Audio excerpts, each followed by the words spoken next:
Yes, now, ladies and gentlemen, welcome back to the Thomas Fans YouTube channel. It's time to talk NXT Heatwave. I'm a day late to this, but it's fine. It's not the end of the world.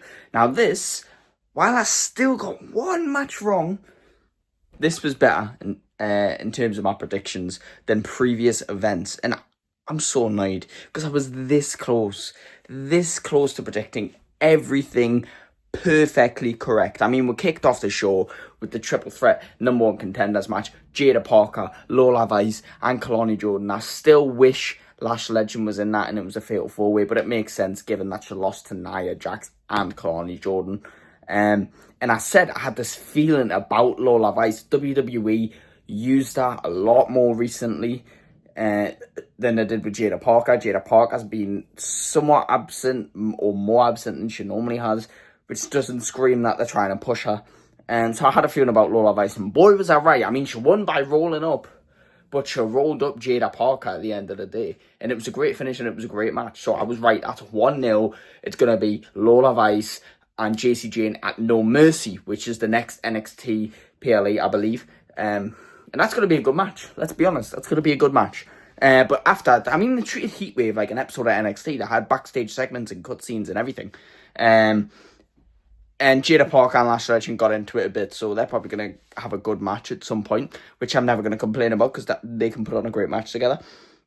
The next match was the NXT Tag Team title match. I said Hank and Tank have had an alright run, but it's not been the greatest.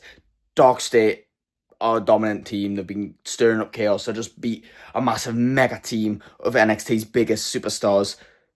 It's their time to shine, and boy was it. They won those NXT Tag Team titles with the two members I said it should be. I said it should be Dion Lennox and Osiris Griffin, because Saquon Sugars is clearly like the leader of that group. He has main event potential, and Cutler James, they're still trying to build. He's not that great on the mic, but he has had some funny moments, so he's going to be that one funny, comedic solo member of the group. But that doesn't mean he can't do something or achieve something on his own. I feel like Dion Lennox and Osiris both having great in-ring ability and developing characters, they're going to be the best for the tag titles.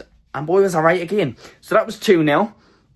After they won those NXT tag titles, they're going to hold on to those for a long time. If they don't, I feel like that's a wrong move by WWE. But then again, let them surprise where they know what's best. After all, they've been running a successful company for nearly 60 years now. It's been about 50 years, let's be honest. What was the next match? It was the triple threat match. Jacy Jayne defending TNA Knockouts Championship, just that one, not the NXT Women's Championship, the TNA Knockouts Championship against Masha Slamovich and Ash by Elegance. Now, I said, due to the fact that she wasn't defending the NXT title and she was only defending the Knockouts title, tells me that they wanted Jacy Jayne to lose, right? Because if they wanted both titles to stay together, they would have defended both titles. If they wanted a retention, they would have just put both titles on the line to make the match seem bigger. You wouldn't put one title on the line if Jacy was going to retain. So they put the one title on the line, which tells me she's losing it. And I knew it wasn't going to be Masha Slamovich because Jacy just dethroned Masha Slamovich, and why would she become double champ when Masha could have just took the title? And Ash by Elegance won. I felt that, I don't know, I just felt by adding Ash into the equation with Jacy and Masha, she was actually meant to be the champion. And I said, I feel like Jacy Jayne is a transitional champion.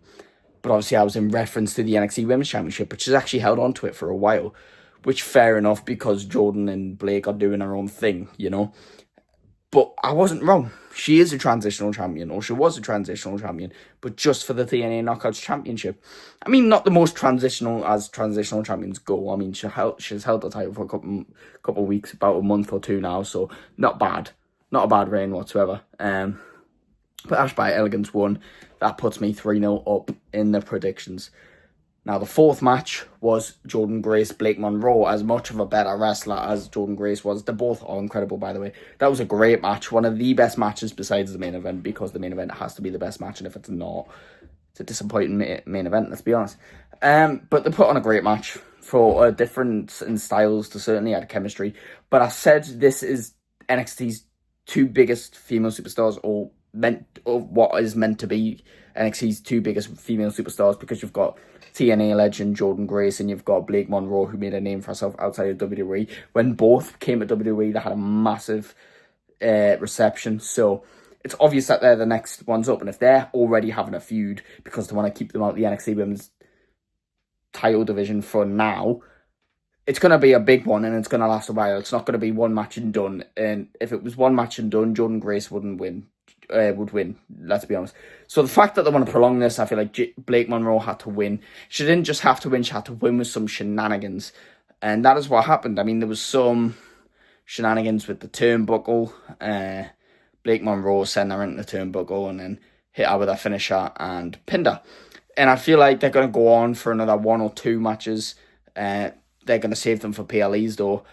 And I feel like, obviously, they're going to run it back at No Mercy. Eventually, it's going to be some big stipulation where Jordan Grace finally gets the win. And then they'll move on to challenge for the NXT Women's title. And but who knows? I feel like Blake will be NXT Women's Champion first. And maybe they'll fight over the title to culminate the feud.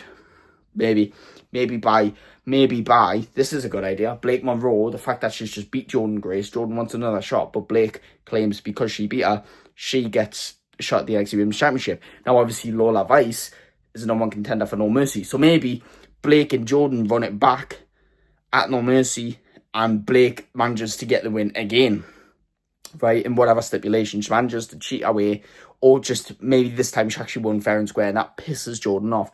So that makes Blake next in line for Jacy Jayne. Now, I'll be honest, I don't think Lola Vice is winning that title, but I think she's a great contender.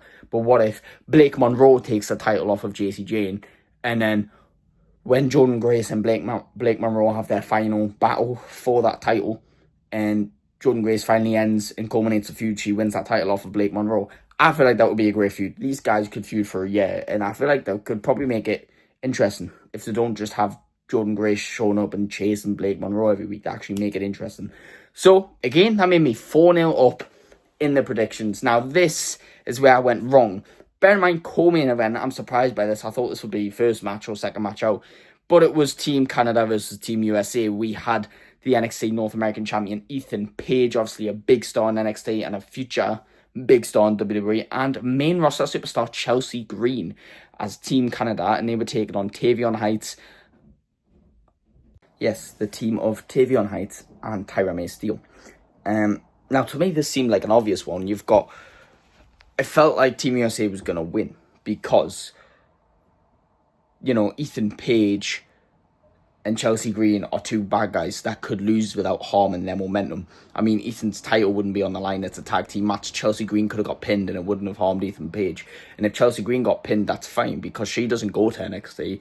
It's not really a significant feud. And that's basically Chelsea Green's role on the main roster anyways. She often takes pins for storylines or to build people up. Despite the fact she's decorated in her own right. She's a great wrestler, great character, and a former champion.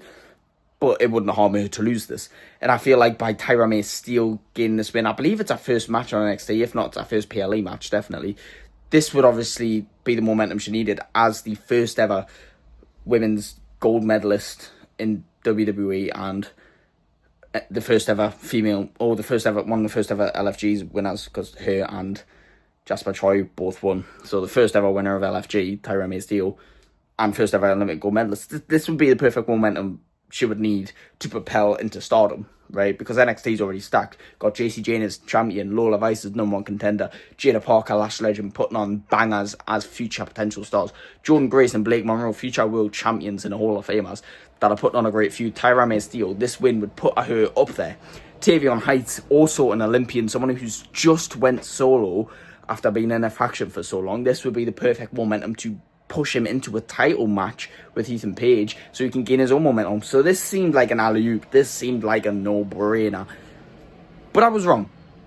And that's the fun of wrestling, I suppose. That sometimes it's unpredictable. And sometimes when you look at it, although that seemed like an unpredictable result, Chelsea Green is an experienced main roster superstar. A main roster superstar is supposed to beat the NXT rookies like Nia Jax did to Thea Hale and Nia Jax did to Lash Legend. Ethan Page, while is not a main roster superstar, he's a champion. He's supposed to be winning. despite the fact that Tyra May and Tavion are decorated athletes, arguably more decorated as an athlete than Ethan Page and Chelsea Green, they're more decorated. Chelsea Green and Ethan Page are more decorated in the ring, and they're more experienced, and they're valued higher. So them getting the win sort of does make sense.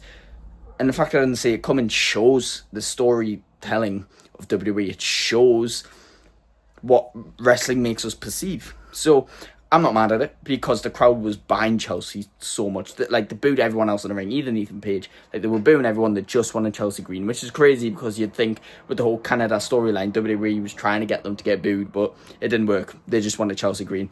So I suppose it made sense. I don't know if that was a last minute call, maybe, that they made to, because of the fans' demand, but yeah. Plus, I think if they had Tyra May, Steele and Tavion win that match when Chelsea had all that hype behind that, I feel like people would just turn on them, because that's what wrestling fans are like. And that would have hurt our momentum worse than taking this pin to Chelsea Green, because at least Chelsea cheated to get that pin. And maybe this is just going to put another fire under Tyra May, and she's going to go on a revenge tour. And look what a revenge tour did for Liv Morgan. You know, it had her in the biggest storyline and made her world champion and made her a bigger superstar than she's ever been. So, Tyra May, revenge tour. Let's see it happen. But unfortunately, that put me 5-1. And that was my first one that I got wrong. So I could not go with a clean slate. Now, I don't know if I've ever predicted anything as a clean slate before. I must have. But not on camera. Not on this YouTube channel. I have never. But it needs to happen one day, because the main event, obviously I got this right, Oba Femi retains, but what a main event. This is everything that I wanted Javon and Oba to be. First of all, a long and grueling match, but it was a banger, one that proved Javon is great as a high flyer, one that proved Oba is great as a powerhouse, but then they can both dip into different attributes should they need them. I said after Stand and Deliver, either Trick should go to the main roster, and he did that in a way, but he went to TNA and he did something else that wasn't killing him off, which is great. But after, that's what they did to Javon. They killed him off, really. Not killed him off, like, he still got the momentum, he still got the hype, believe me. But they should have had him chasing the NXT title this whole time instead of random matches with Yoshiki and Miles Bourne and that. This is what should have happened all along, because of the story. The underdog story of Javon needing to win that title and believing he can do it. And it was almost there. The crowd believed it. When the ref was down and the new ref came in, and Javon had Oba pinned, but Oba had his leg under the rope. One ref seen it, one ref didn't.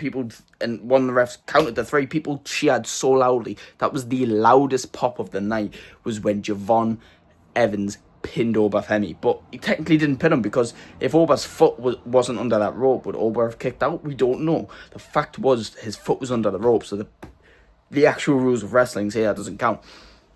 But here's where it gets cool.